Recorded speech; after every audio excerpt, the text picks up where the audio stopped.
Overcoming the fear of failure. Break free from fear mode and take action. If you're anything like me, you've had a great idea that fills you with excitement. You feel motivated. You're ready to take action. Maybe you even start working on it. If so, congratulations. You've already made it further than most. But then, fear creeps in. It could be an external or internal obstacle. Maybe it's a challenge, a setback, or self-doubt whispering in your ear. What if I fail? Suddenly, that excitement becomes hesitation. You start questioning yourself. Who am I to do this? What if people judge me? I should quit before embarrassing myself. Sound familiar? If so, you're not alone. Fear can stop us before we even begin. Fear mode happens when our mind perceives a challenge as a threat. You hesitate, self-doubt kicks in, and suddenly you're stuck. It could be a past failure, fear of judgment, or perfectionism holding you back. But understanding fear mode is the first step to overcoming it. Fear isn't just an emotion, it's a biological response. When we anticipate failure, certain parts of our brain activate to protect us from perceived danger. Let's take a quick look. The amygdala triggers the fight or flight response, causing anxiety or panic. The hippocampus connects fear to past experiences, reinforcing negative emotions. The hypothalamus activates stress hormones like cortisol, leading to physical symptoms like sweating, an increased heart rate, or even feeling paralyzed. The prefrontal cortex, the rational part of our brain that helps us reframe fear and take control. Fear is instinctual, but it can also be misleading. The brain doesn't always distinguish between real threats and perceived threats.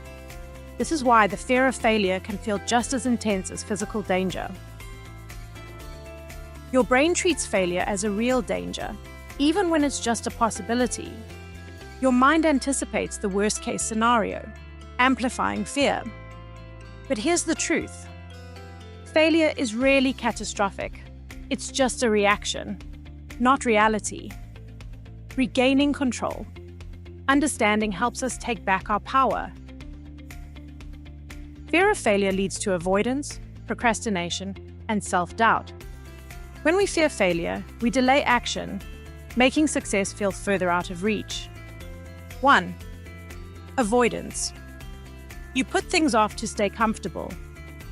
2. Procrastination. Success starts to feel out of reach. 3. Self-doubt.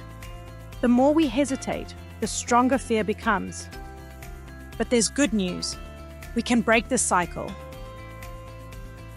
Many people tie their self-worth to success. If they fail, they do not just see it as a mistake. They feel like they are a failure. This belief is reinforced by 4 key fears. First, self-worth. When we equate our achievements with our value as a person, failure feels deeply personal. Instead of seeing it as something external, we take it as a reflection of who we are. Second, perfectionism. If we believe we must get everything right all the time, failure becomes unbearable. We set impossible standards, and when we do not meet them, it feels like proof that we are not good enough. Third, fear of judgment.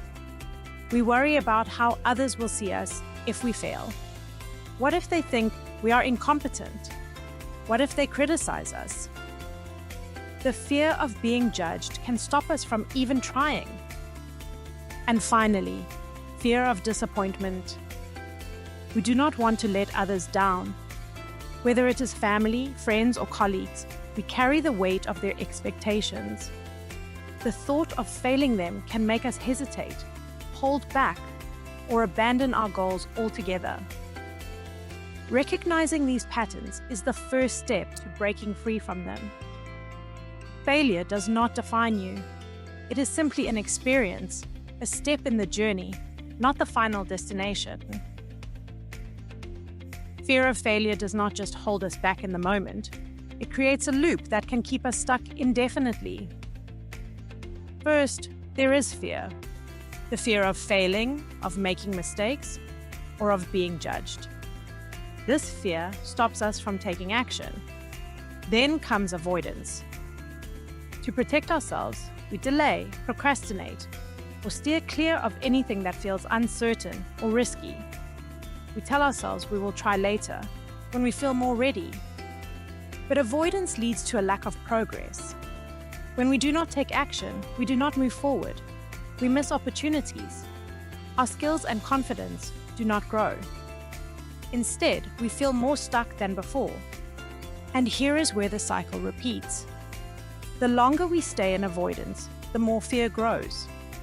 We begin to believe that success is out of reach, and fear keeps us from trying again. This cycle can lead to stagnation, lost opportunities, and even long-term stress or anxiety. But the good news is, like any cycle, it can be broken. By recognizing where we are in this loop, we can begin to take small steps toward progress, even when fear is present. Failure is not the end. It is not a sign that you should give up. Instead, it is an opportunity, a chance to learn, to grow, and to refine your approach. When we shift our mindset, failure stops being something to fear and starts becoming a stepping stone to success. Every setback teaches us something valuable. Every challenge we face builds resilience. The most successful people are not the ones who never fail. They are the ones who fail, learn, and keep going. So instead of seeing failure as a roadblock, see it as a redirection, a lesson, and a necessary part of the journey toward achieving your goals. How we think about failure determines how we respond to it. There are two primary mindsets, growth mindset and fixed mindset, and they shape the way we navigate challenges. A growth mindset sees failure as an opportunity. It recognizes that skills, intelligence, and abilities are not fixed, but can improve with effort and learning. When people with a growth mindset fail, they reflect, adjust, and try again. They embrace challenges and take risks because they know that mistakes are part of progress. A fixed mindset, on the other hand, sees failure as a dead end. People with a fixed mindset believe their abilities are set in stone, so failure feels like proof that they are not good enough. As a result, they avoid challenges, fear mistakes, and hold back from opportunities that involve risk. The good news is that a growth mindset can be developed. By shifting our perspective, we can see failure as feedback, a necessary part of growth, and something that propels us forward instead of holding us back. Fear can feel overwhelming, but it does not have to control us. By taking intentional steps, we can shift how we respond to fear and move forward with confidence. The first step is reframing fear. When fear shows up, ask yourself, what is the worst that could happen? Often, our minds amplify the risk far beyond reality. Then, ask, if that did happen, how would I handle it? This helps you recognize that even if things go wrong, you have the ability to respond and adapt. The second step is identifying real risks. Not all fears are equal. Some are based on genuine risks, while others are purely imagined. By separating fear from reality, you can put it into perspective. Instead of letting fear dictate your actions, assess the actual risks and decide based on logic, not emotion. Fear will always be present, but it does not have to be a roadblock. When we challenge our fears, they lose their power, and we gain the confidence to take the next step. Fear often keeps us from taking action because the challenge ahead feels too big or uncertain. The key to overcoming this is to take calculated risks, breaking big challenges into smaller, manageable steps and building confidence along the way. The first step is starting small. Instead of trying to tackle everything at once, break your goal into bite-sized tasks. Progress happens one step at a time, and each small win builds momentum. The second step is taking action to build confidence. Fear thrives in inaction, but the moment you start, you prove to yourself that failure is not as bad as you imagined. Confidence does not come before action, it comes from action. The more you step outside your comfort zone, the stronger you become. By taking intentional small steps forward, you will realize that fear loses its grip the moment you move. Fear is not just a thought, it is something we feel, physically and emotionally. When fear takes over, it can cloud judgment, trigger stress, and make challenges seem bigger than they are. That is why managing emotional responses is key to overcoming fear. The first technique is mindfulness. Mindfulness is about being fully present, aware of your emotions, and accepting them without judgment. Instead of suppressing fear, acknowledge it.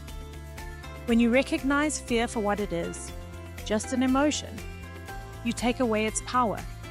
The second technique is deep breathing. Controlled breathing helps calm the nervous system and reduce fear-driven thoughts. Try this. Take a deep breath in for 4 counts, hold for 4, and exhale for 4. A few slow, intentional breaths can bring clarity and ease anxiety in the moment. The third technique is journaling. Writing down your fears and emotions can help you process them and gain insights. When fear stays in your mind, it feels overwhelming. But when you put it on paper, you can see it more objectively. Fear is not something we eliminate, it is something we learn to manage. When we control our emotional responses, fear no longer controls us. Overcoming fear and achieving success is not something you have to do alone. Having the right support system makes all the difference. The people around you can either hold you back or lift you up. That is why building a strong support system is so important. First, surround yourself with a supportive network.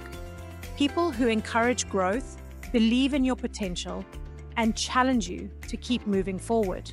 These could be friends, colleagues, or like-minded individuals who inspire you to push past fear. Second, seek out mentorship. A mentor is someone who has been where you are and can guide you through challenges. When you share your goals with a trusted mentor, you gain valuable insight, accountability, and the confidence to take action. Third, find inspiring communities. Being part of a group that fosters action and learning can be a game changer. Whether it is an online community, a mastermind group, or a local meetup, surrounding yourself with others who are on a similar journey provides motivation and support. Fear loses its power when you have people in your corner cheering you on. The stronger your support system, the easier it becomes to take bold steps forward. Fear is normal. It is something we all experience, but it does not have to define you or dictate your choices. The real question is, what will you do in spite of fear? Right now, think of one goal you have been avoiding because of fear. Write it down. Then, break it into 3 small, manageable steps. Small actions lead to big results. And remember the words of Thomas Edison. I have not failed. I have just found 10,000 ways that will not work. Failure is not the end. It is a step towards success. The only real failure is never trying at all. So take that next step. Share your plan with someone who can support you, because you do not have to be fearless to take action. You just have to begin. I'll let you in on a secret. None of us have it all figured out, but we take the next step anyway. And from one recovering perfectionist to another, done is always better than perfect. Now go make it happen.